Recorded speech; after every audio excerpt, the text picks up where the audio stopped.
नमस्कार।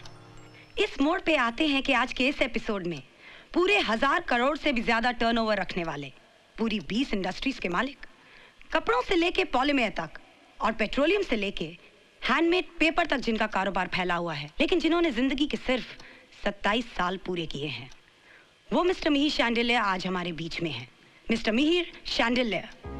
हाय। हाय तारा।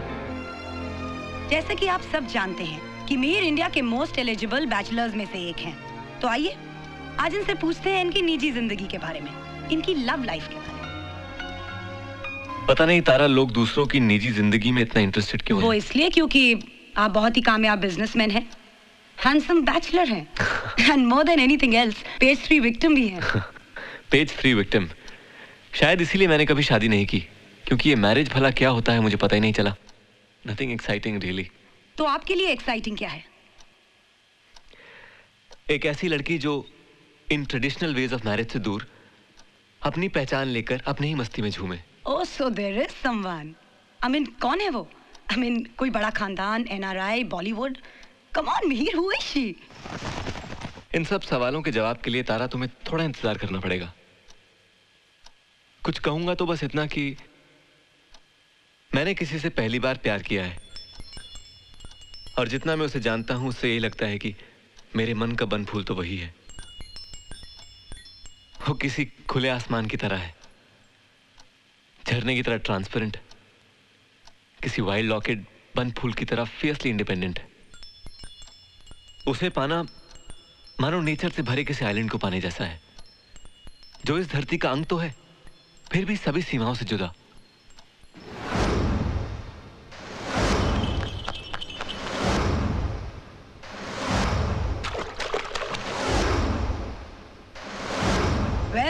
Well, I mean, she's a real mystery woman, huh? But we respect her, mystery woman. पर बहुत जल्द उन्हें आपके साथ इस शो में मिलने की तमन्ना जरूर रखते हैं। Sure. Thanks a lot for your precious time. Thank you, तारा। ये लो, keep the change.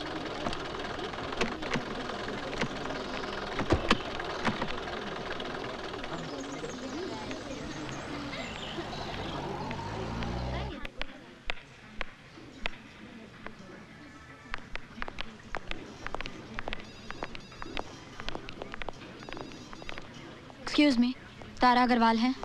Tara Agarwal? Sorry madam, I don't think so she will be in the office.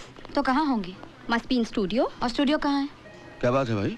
Sir, Tara is there? हाँ, अपने cabin में। Okay. Thank you. कौन है ये? I don't know sir. एक minute madam, देखिए अभी आप उनसे नहीं मिल सकती। मैं उनसे अभी मिलना चाहती हूँ। आपके पास अपॉइंटमेंट है? जी नहीं। तो आपको अपॉइंटमेंट लेनी चाहिए। तो दे दीजिए। देखिए मैडम, अपॉइंटमेंट कोई हैंडबिल नहीं है कि हम उसे हाथों हाथ बांट दें। आपको उनसे मिलने के लिए कम से कम 1 हफ्ता लगेगा। मैं 1 सेकंड नहीं रुक सकती। अरे कमाल करती हैं आप, इतनी जल्दी क्या आपको? क्या क्या काम है आपका, बताइए। मैं उन्हें इंटरव्यू देना चाहती हूँ। इंटरव्यू? क्यों भला?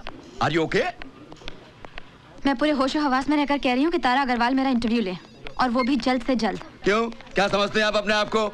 ऐश्वर्या राय, शोभा डे, किरण बेदी या मिस इंडिया?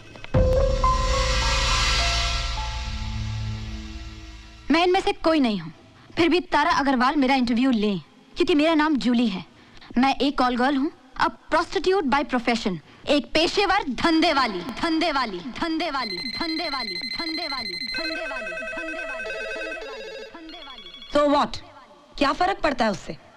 देखो, होगी तुम कोई कॉल गर्ल, पेशेवर धंधे वाली, लेकिन मेरा प्रोग्राम प्रोफेशन नहीं, पर्सनालिटी प्रमोट करता है, और पर्सनालिटी भी ऐसी जो कुछ मायने रखती हो, शोहरत से, काबिलियत से।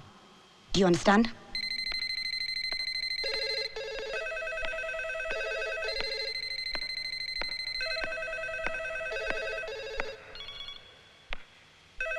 मैं इन सबसे आगे हूँ, खासकर तुम्हारे लिए। मैं मिहिर शांडिल्य की लाइफ में आई हुई इन कोट मिस्ट्री वुमन हूँ, तारा अग्रवाल। What?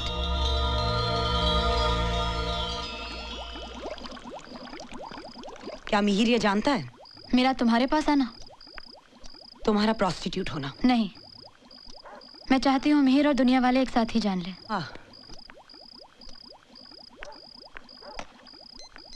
9821062247 नंबर है उसका। मीर का ही नंबर मिला रही हो ना? मनी मन सोचती होगी तुम कि कहीं मैं साइकिक केस तो नहीं। मिहिर शांडिल्य जैसी महान हस्ती मुझ जैसी लड़की से प्यार क्यों करेगा? और वैसे भी मिहिर का स्टेटस मेरे कुछ कहने से या मेरी कहानी से ज्यादा इंपॉर्टेंट है तुम्हें। तारा, तुम मिहिर की ड्रीम गर्ल कहने वाली लड़की को पागल समझ के दूर तो कर दोगी, लेकिन कोई लड़की पागलपन में भी अपने आप को प्रोस्टिट्यूट नहीं कहेगी। देखो जूली, इधर जज्बात से ज्यादा तहकीकात की कीमत होती है। मिहिर का इंटरव्यू किया था, तब कितनी बातों की तहकीकात की थी तुमने? उसके बारे में दुनिया बहुत सारी चीजें ऑलरेडी जानती है। और एक कामयाब सेलिब्रिटी झूठ क्यों बोलेगा ना? वीआईपीज़ के माथे पे तो सच की रेखा होती ही है शायद। बदनाम पेशे से हूं, मगर वादा करती हूँ ना तो मैं तुम्हें किसी मुसीबत में डालूंगी और ना ही मिहिर के परिवार को। देखो जूली, फिलहाल तो मैं तुम्हें कुछ प्रॉमिस नहीं कर सकती हूँ। I mean I have to speak to my seniors. रात बहुत हो चुकी है, मैं तुम्हें कहीं ड्रॉप कर दूँ? तारा, ना तो मुझे रात बढ़ने का डर है और ना ही अनसेफ होने का। चली जाऊंगी। अकेले आना जाना मेरे लिए कोई नई बात नहीं है। गोवा से मुंबई भी अकेले आई थी मैं। गोवा कितना मैजिक जैसा लगता है। रात का ये ब्लैक इंक में डुबोया, ये समंदर, ये रेत, ये रॉक्स मॉर्निंग में एकदम ब्लूइश ग्रीनिश हो जाता है। सुबह का ये पानी बिल्कुल डेनिम ब्लू, मुझे तुम्हारी याद दिलाता है। मालूम नील, तुम्हें नहीं लगता नील, सूरज का किरण पानी में मछली बनकर सोने की तरह चमकता है? मे बी तुम आज एकदम मेरे पापा जैसा बोला। May be. तुमको मालूम नील, जब मैं छोटी थी तो पापा के साथ इधर ही घूमने को आती और ऐसे ही सवाल पूछती। कभी वो जवाब देता और कभी बोलता मे बी। तो एक बार मैंने उससे पूछा, आदमी मरने के बाद किधर जाता? तो वो बोला समंदर के उस पार, और जाके सीगल बन जाता। तो मैं बोली, सीगल मरने के बाद आदमी बन जाता क्या? तो वो बोला मे बी। तभी से मैं देखती है ये समंदर वैसा ही है। मैं बड़ी होती गई तो पापा के साथ घूमना, सवाल पूछना भी कम होता गया। अब तुमको मिलने आती हूँ तो वैसे ही सवाल आते हैं मेरे मन में। तुम्हारे मन में आता है ऐसा कुछ? कुछ, बहुत कुछ आता है। तो बताओ ना, क्या आता है तुम्हारे मन में? जूली, ये जो सोने की तरह चमकती मछली है ना, ये रुपया बनकर अपने बैंक बैलेंस में किस दिन चमकेगा? ये साला ब्रगेंजा के जाल से निकलकर अपने जाल में किस दिन फंसेगा ये? या फिर मछली के साथ साथ इस साला ब्रगेंजा को फांस लेगा मैं अपने जाल में? आ गया तेरा ब्रगेंजा बीच में। ए जूली, अगर मैं ब्रगेंजा का नाम नहीं लेगा तो शादी कैसे बनाएगा? घर कैसे खरीदेगा? मुझे छोटा मोटा नहीं, किंगफिशर बनने का है। बहुत बड़ा बिजनेसमैन बनेगा मैं। तो बनो। तो मैं अभी से बोलती है, 2 वक्त की रोटी और एक छोटा सा घर काफी है मेरे लिए, और जरूरत पड़ी तो एक छोटी सी बेकरी भी चला लेगी पैसा कमाने के लिए।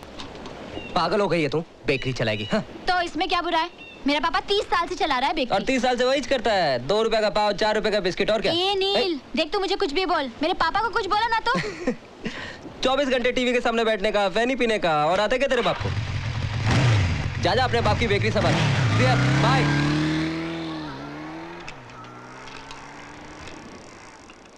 जूली, जूली, जूली, जूली,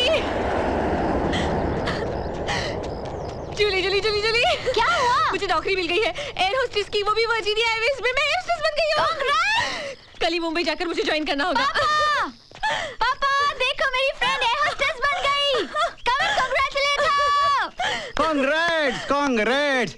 वाह वाह वाह, लगता है आजकल एयर होस्टेस बनने के लिए ब्यूटीफुल होने का क्वालिफिकेशन निकाल दिया।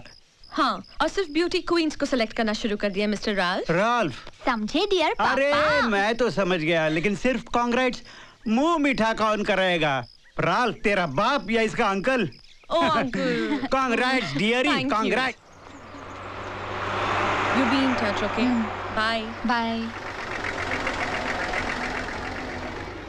Bye Julie. नील, नील, नील, इस तरह रोज शाम को मिलना, मोटरसाइकिल पर घूमना बहुत हो गया। तेरे मम्मी डैडी क्या सोचता होगा? पता है आजकल मेरा पापा भी पूछने लगा है, क्या चक्कर है तुम्हारा?